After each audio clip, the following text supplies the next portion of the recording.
یہ ہمارے ذمے ہے اور یہ اس کی نمود کا زمانہ ہے تمہارے اعمال کے۔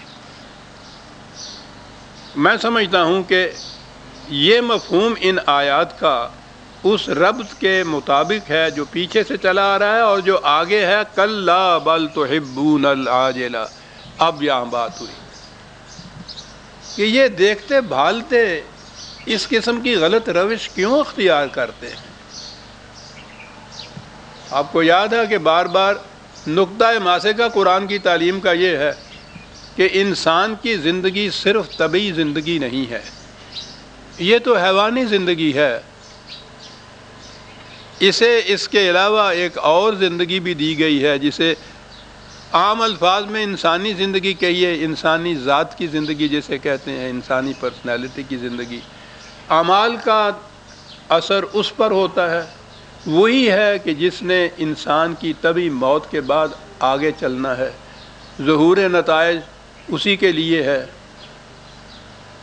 جو لوگ اس نظریہ زندگی یا تصور حیات کو نہیں مانتے وہ زندگی کو یہی طبعی زندگی سمجھتے ہیں، زندگی کے تقاضے یہی طبعی تقاضے، زندگی اسی دنیا کی زندگی۔ قرآن اسے عاجلہ کہہ کے پکارتا ہے، آخرہ کے مقابل میں پیش پا افتادہ، سامنے پڑا ہوا مفاد، اور وہ ذرا بعد میں آنے والا مفاد ہوتا ہے۔ کہتے ہیں کہ ان کا تصور حیات یہ ہے کہ پیش پا مفاد، افتادہ مفاد جو ہیں طبعی زندگی کے، طبعی دنیا کے، ان کو جھپٹ کر لیا جائے، اس کی پرواہ نہ کی جائے کہ اس کا اثر انسانی ذات پر کیا پڑتا ہے۔ جس طریقے سے بھی روپیہ دولت ہاتھ میں آتی ہے اکٹھی کر لی جائے صاحب، انجام اس کا کیا ہوگا اس کی پرواہ نہیں یہ کرتے۔ یہ نظریہ زندگی ہے جس کی روح سے یہ لوگ جائز اور ناجائز میں، غلط اور صحیح میں، حق اور باطل میں تمیز نہیں کرتے، جو چیز جس طریق سے حاصل ہوتی ہے اس سے حاصل کر لیتے ہیں۔ یہ وجہ ہے ان لوگوں کی جو ان کا غلط اعمال نامے کے غلط اندراجات ان کو جہنم کی طرف لیے چلے جا رہے ہیں۔ تحبون العاجلۃ وتذرون الآخرہ، وہ عاجلہ کے مقابل میں آخرہ آ گیا۔ وہ خیال نہیں کرتے کہ آخرت، عاقبت، انجام کار، معال کار، مستقبل میں اس کا نتیجہ کیا نکلے گا۔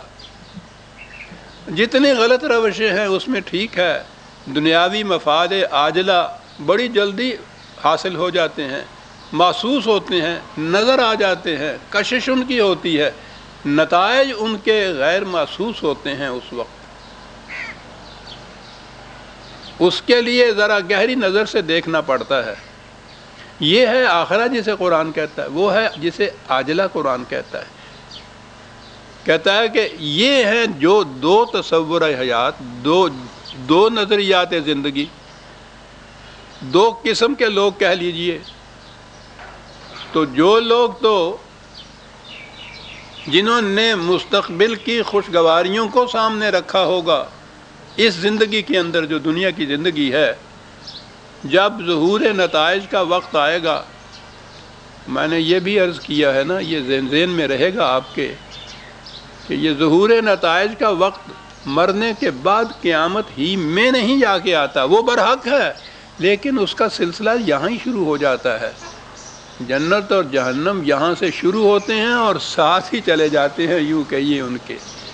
تو کہا کہ یہ لوگ کہ جن کے سامنے آخرت کا بھی تصور تھا، انہوں نے عاجلہ مفاد کو بعض اوقات اس لیے قربان کر دیا مستقبل خوشگوار بنانے کے لیے کہ زندگی بہرحال آگے چلنے والی جو ہے، خیال اس کا کرنا چاہیے۔ ظہور نتائج کے وقت جو وجوہ یومئذ ناظرۃ الی ربہا ناظرہ، پہلے ناظرہ زوال کے ساتھ ہے اور دوسرا زوئے کے ساتھ ہے، عربی زبان ہے یہ ساتھ۔ اس دن یہ لوگ جنہوں نے مستقبل پر نگاہ رکھی ہوگی ان کے چہرے بڑے حشاش بشاش ہوں گے۔ اب یہ جو چیز ہے نا الی ربہا ناظرہ، دیکھ رہے ہوں گے اپنے رب کی طرف، تو عام طور پر یہ کہا جاتا ہے کہ قیامت میں خدا کا دیدار ہوگا، وہ سامنے آئے گا، اور اس طرح سے لوگ دیکھیں گے اس کو یہ کی جائے۔ میں اس فلسفیانہ بحث میں نہیں پڑھنا پڑتا۔ خدا کا جو تصور قرآن نے دیا ہے وہ بہرحال محسوس آنکھوں سے دیکھا جانا والا نہیں ہے۔ عام آنکھیں تو ایک طرف رہی، وہ تو پیغمبر کی آنکھ میں بھی نہیں دیکھا جا سکتا۔ حضرت موسیٰ علیہ السلام نے بھی جب یہ کہا کہ بات تو آپ سنا رہے ہیں، ذرا بے نقاب سامنے بھی تو آئیے، تو جواب دے دیا گیا کہ لن ترانی، تو دیکھ نہیں سکتا تو۔ وہ محسوسات سے بلند ماورا ذات ہے، برتر از خیال و قیاس و گمان و وہم۔ وہ تو جو اس نے اپنی صفات بیان کر دی ہیں ان سے ایک تصور ذہن میں کچھ قائم ہو سکتا ہے، محسوسات کی دنیا کے ساتھ اس کا تعلق نہیں ہے۔ تو بہرحال یہ اگر محسوس معنوں میں لیا جائے کہ وہاں یہ چیز محسوس طور پر سامنے ہوگی تو وہ قرآن کے اس تصور کے خلاف چلی جاتی ہے۔ لیکن وہاں کی زندگی کیسی ہوگی اسے ہی ہم نہیں جان سکتے، وہ تو خود ہی مثالی طور پر قرآن نے بیان کی ہے۔ وہ بھی یہ نہیں ہے کہ وہاں اگر اس نے باغ کہا ہے تو اسی قسم کا ایک درخت لگے ہوئے ہوں گے اور وہ باغ ہوگا، اور اس کے نیچے اگر وہ نہریں جاری ہیں تو واقعی وہ ندی اسی طرح کے پانی ہوگی اور یہ چیزیں۔ قرآن نے کہا ہے کہ ہم نے سمجھانے کے لیے مثالی طور پر یہ کہا ہے، خدا کی کرم گستری، اس کی عنایات، اس کی نوازشات، یہ رب سے ربوبیت ہی کیوں نہ مرام لی جائے۔ قرآن میں متعدد مقامات کے اوپر ہے، اس کے سامان ربوبیت کی فراوانیاں وہ ان کو حاصل ہوں گی اور اس سے ان کی زندگی بڑی خوشگوار ہوگی، چہرے بڑے مسکراہٹ سے بھرے ہوں گے۔ وَوُجُوهٌ يَوْمَئِذٍ بَاسِرَةٌ تَظُنُّ أَن يُفْعَلَ بِهَا فَاقِرَةٌ۔ اور دوسرے قسم کے جو لوگ ہوں گے ان کے چہرے بڑے افسردہ، پژمردہ، منہ بسورے ہوئے جسے کہتے ہیں، یہ باصرہ وہی سے ہے۔ ان کی کیفیت یہ ہوگی اس لیے کہ انہیں نظر آ رہا ہوگا کہ ایک کمر توڑ دینے والی ایک مصیبت ہے جو آ کے پڑے گی مجھ پر۔ وہ جو انجام ہوگا اپنی غلط روش کا وہ اس وقت محسوس طور پر سامنے آ جائے گا۔ یہاں تو صورت یہی ہے نا کہ انسان اپنی غلط روش کے انجام کو محسوس طور پر اپنے سامنے نہیں دیکھنا چاہتا یا دیکھتا نہیں ہے۔ وہ سامنے آ جائے گی اور اسے نظر آئے گا کہ ہاں ایک یہ جو فاقرہ ہے، بہت بڑی کمر شکن جسے کہتے ہیں، کمر توڑ دینے والی ایک مصیبت ہے جو آنے والی ہے۔ کلا، اب یہ کہتا ہے کہ یہ انکار کیے چلے جاتے ہیں آخرت کی زندگی کا، مرنے کے بعد کی زندگی کا، حالانکہ مرنے کے وقتی کیفیت کچھ اور ہو جاتی ہے انسان کی۔ اذا بلغت التراقی وقیل من راق وظن انہ الفراق والتفت الساق بالساق۔